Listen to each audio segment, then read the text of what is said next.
Governor Arif Muhammad Khan പങ്കെടുക്കുന്ന Thiruvananthapuram Mangalapuram bishop Pereira സ്കൂളിലെ പരിപാടിയിൽ കറുത്ത വസ്ത്രത്തിന് വിലക്ക്. അത് ശരി, പണ്ട് മുഖ്യമന്ത്രിയുടെ പരിപാടിക്കായിരുന്നു, ഇപ്പോൾ ഗവർണർക്കും ഉണ്ട്.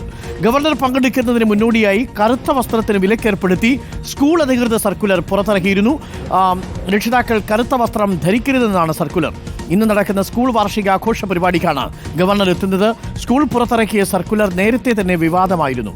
വിവരങ്ങളുമായി ആർ റോഷിപാൽ ചേരുന്നു. ആർ റോഷിപാൽ, ഇന്നാണോ പരിപാടി? നേരത്തെ മുഖ്യമന്ത്രി പങ്കെടുക്കുന്ന ചടങ്ങിൽ നിന്ന് കറുത്ത വസ്ത്രമിട്ടവരെ പിടിച്ച് പുറത്തു കളയുന്ന പരിപാടി ഉണ്ടായിരുന്നു. ഇപ്പോൾ ഈ സംഭവം ഗവർണറുടെ പരിപാടിയിലും കൂടി വ്യാപിച്ചു. എന്താണ് സംഭവം റോഷിപാൽ? Good morning.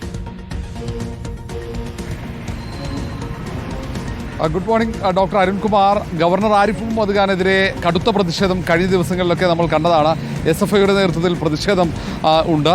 അങ്ങനെ ഒരു പ്രതിഷേധം കണക്കിലെടുത്താണ് ഈ കറുത്ത വസ്ത്രം ധരിച്ച് ഈ പരിപാടിക്കാരും എത്തരുത് എന്ന നിർദ്ദേശം. അത് സ്കൂൾ മാനേജ്മെൻറ്റ് അവിടെ പങ്കെടുക്കുന്ന രക്ഷിതാക്കൾക്ക് നൽകിയ കത്തിലാണ് ഇങ്ങനെ ഒരു നിർദ്ദേശം. രക്ഷിതാക്കൾക്ക് പരിപാടിയിൽ പങ്കെടുക്കാം, പക്ഷേ കറുത്ത വസ്ത്രം ധരിച്ച് പരിപാടിയിൽ പങ്കെടുക്കാൻ പാടില്ല എന്ന നിർദ്ദേശമാണ് ആ സർക്കുലറിൽ ചൂണ്ടിക്കാട്ടുന്നത്. ഏതായാലും സർക്കുലർ വലിയ വിവാദമായിട്ടുണ്ട്. ഇപ്പോഴും അതുമായി ബന്ധപ്പെട്ട വിവാദങ്ങൾ ആളിക്കത്തുന്നു. ഗവർണർ വന്നാൽ അവിടെ പ്രതിഷേധം എവിടെയെങ്കിലും നടന്നാൽ ഗവർണർ അപ്പോൾ ആ സംഘാടകർക്കെതിരെ രൂക്ഷമായി പ്രതികരിക്കുന്ന ഒരു പതിവുണ്ട്. ഇന്നലെ പോലീസിനെതിരെ രൂക്ഷമായി പ്രതികരിച്ചു. SFIയുടെ പ്രതിഷേധം ഓഡിറ്റോറിയത്തിന് പുറത്തായിരുന്നു നടന്നത്. എങ്കിൽ പോലും ആ വിഷയത്തിൽ പോലീസിനെതിരെ വലിയ വിമർശനം ഉയർത്തിയിരുന്നു. അങ്ങനെ പ്രതിഷേധങ്ങൾ ഉണ്ടാകുമ്പോൾ വളരെ പെട്ടെന്ന് ക്ഷോഭിതനായി അതിനോട് പ്രതികരിക്കുന്ന ഒരു പ്രവണതയാണ് ഗവർണറുടെ ഭാഗത്ത് നിന്ന് കാണാറുള്ളത്. അത്തരം ഒരു പ്രതികരണം ഗവർണറിൽ നിന്നും ഉണ്ടാകാൻ പാടില്ല എന്ന്, ആ പരിപാടി അലങ്കോലപ്പെടരുത് എന്ന് ആഗ്രഹിച്ചിട്ടാകാം ഒരുപക്ഷെ ഇത്തരമൊരു നിർദ്ദേശം ഈ സ്കൂൾ മാനേജ്മെൻറ്റ്, സ്കൂൾ പ്രിൻസിപ്പൽ തന്നെയാണ് ഇങ്ങനെ ഒരു മാനദണ്ഡം തന്നെ വെച്ചിരിക്കുന്നത്. ഏതായാലും അത് പിൻവലിക്കുന്നു എന്ന രീതിയിലുള്ള സൂചനകൾ പുറത്തു വരുന്നുണ്ട്. അത്തരത്തിൽ പ്രശ്നങ്ങളില്ല എന്ന രീതിയിൽ. ഏതായാലും അതുമായി ബന്ധപ്പെട്ട് കൂടുതൽ വിവരങ്ങൾ ലഭ്യമാകണം. ഇന്ന് വൈകിട്ട് 4 മണിക്കാണ് മംഗലപുരത്ത് ഈ പരിപാടി നടക്കുന്നത്. ഈ സർക്കുലർ വന്നതിന്റെ അടിസ്ഥാനത്തിൽ മാത്രം കറുത്ത വസ്ത്രം ഇട്ട് നാട്ടുകാർ വരാനുള്ള സാധ്യതയുണ്ടോ റോഷി?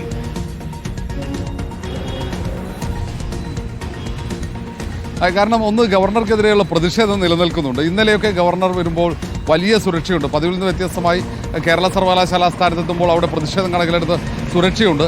CRPFന്റെ സുരക്ഷയിലാണ് ഗവർണർ ഇപ്പോൾ യാത്ര ചെയ്യുന്നത്. സമാനമായ സുരക്ഷ ഇന്നലെ പ്രതിഷേധം നടന്നുകൊണ്ട് അതിനേക്കാൾ സുരക്ഷയുണ്ടാകും. പിന്നീട് ഏതെങ്കിലും തരത്തിൽ പരിപാടിക്കിടയിൽ നിന്നും ഏതെങ്കിലും ആളുകൾ പ്രതിഷേധിക്കുമോ, കരിങ്കൊടി ഉയർത്തി പ്രതിഷേധിക്കുമോ എന്ന ഒരാശങ്ക സ്വാഭാവികമായും സുരക്ഷാ ഉദ്യോഗസ്ഥന്മാർക്കും പോലീസിനുമൊക്കെ ഉണ്ടാകും. അതിനപ്പുറത്തേക്ക് ഗവർണർ ഇങ്ങനെ പ്രതിഷേധമുണ്ടായാൽ ഗവർണർ പ്രതികരിക്കുക സംഘാടകർക്കെതിരെയാകും എന്നത് ഒരു പ്രധാനപ്പെട്ട കാര്യമാണ്. സംഘാടകരോട് ഗവർണർക്ക് വലിയ ക്ഷോഭവും വലിയ വൈകാരികമായി പ്രതികരിക്കാനുള്ള സാധ്യതയുണ്ട്. കാരണം കഴിഞ്ഞ കുറച്ചു കാലമായി അങ്ങനെ നമ്മൾ പല പരിപാടികളിലും കണ്ടതാണ്. അതൊക്കെ ആകാം ഒരുപക്ഷെ ഇങ്ങനെ ഒരു തീരുമാനമെടുക്കാൻ സ്കൂൾ പ്രിൻസിപ്പാലിനെ പ്രേരിപ്പിച്ചത്. പക്ഷേ ഇങ്ങനെ ഒരു സർക്കുലർ ഇറക്കിയതുകൊണ്ട് മാത്രം കറുത്ത വസ്ത്രം അണിയാതെ ആളുകൾ എത്തുമെന്നൊന്നുമില്ല. പ്രതിഷേധിക്കാൻ തീരുമാനിച്ചാൽ അവർ കൃത്യമായി വന്ന് പ്രതിഷേധം രേഖപ്പെടുത്തുകയും ചെയ്യും. കാരണം ഇന്നലെ നമ്മൾ കണ്ടതാണ്, ഗേറ്റ് തള്ളി തുറന്ന് SFI പ്രവർത്തകർ സർവകലാശാല കോമ്പൗണ്ടിനകത്തേക്ക് കയറി സമാനമായ പ്രതിഷേധങ്ങൾ അവർക്കെതിരെ ഉണ്ടാകാൻ സാധ്യതയുണ്ട്. സ്കൂളിന്റെ വാർഷിക പരിപാടിയാണ്.